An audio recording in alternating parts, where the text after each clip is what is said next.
ঢাকা ও নয়াদিল্লি সম্পর্ক কখনো শান্ত কখনো উত্তাল, ইতিহাস, রাজনীতি আর কূটনৈতিক হিসাব নিকাশে গড়া দীর্ঘ এক অধ্যায়। সাম্প্রতিক রাজনৈতিক পট পরিবর্তনের পর সেই সম্পর্কে নতুন অধ্যায়ের আভাস মিলেছে। শুক্রবার সাপ্তাহিক ব্রিফিংয়ে ভারতের পররাষ্ট্র মন্ত্রণালয়ের মুখপাত্র রণধীর জয়সওয়াল স্পষ্ট করে জানিয়েছেন, ঢাকার সঙ্গে বহুমাত্রিক সম্পর্ক আরও জোরদার করতে চায় ভারত।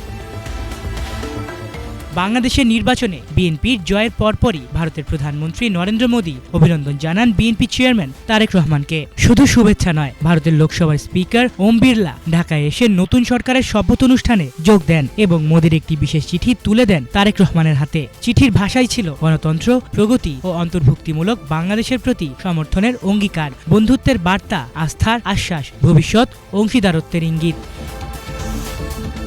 কিন্তু কূটনীতির হাসিমাখা ছবির আড়ালেই থাকে বাস্তবতার কঠিন সমীকরণ। জুলাই বিপ্লবের পর আওয়ামী লীগ নেতৃত্বাধীন সরকারের পতন এবং পরবর্তী ঘটনাবলিতে দুই দেশের সম্পর্কে যে অস্বস্তি তৈরি হয়েছিল তার রেশ এখনো কাটেনি পুরোপুরি। তবে নির্বাচনে বিএনপির নিরঙ্কুশ জয়ের পর অনেকেই ধারণা করেছিলেন নতুন সরকার হয়তো ভারতের প্রতি কিছুটা নমনীয় হবে, হয়তো সম্পর্ক দ্রুত উষ্ণতায় ফিরবে। নয়াদিল্লিও সম্ভবত সেই প্রত্যাশাতেই ছিল।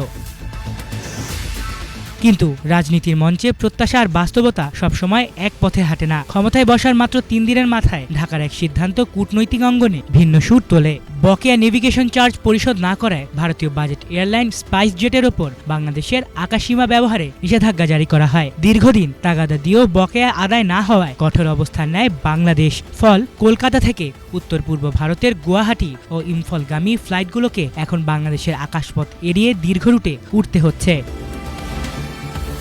Flight tracking platform flight radar 24 এর তথ্য বলছে, বৃহস্পতিবার থেকে স্পাইস জেট বিকল্প পথ ব্যবহার শুরু করেছে। এতে সময় বাড়ছে, জ্বালানি খরচও বাড়ছে। যদিও সংস্থাটি বলছে আলোচনা চলছে, এটি নিয়মিত ব্যবসায়িক প্রক্রিয়ার অংশ। কোনো ফ্লাইট বাতিল হয়নি, পরিষেবা স্বাভাবিক আছে। 2026 সালের মধ্যে দৈনিক 300টির বেশি ফ্লাইট পরিচালনার লক্ষ্যের কথাও জানিয়েছে তারা। কিন্তু বাজার যেন অন্য গল্প বলছে। বম্বে স্টক এক্সচেঞ্জে সংস্থাটি শেয়ার দর প্রায় 1% কমে দাঁড়িয়েছে 16.81 রুপিতে।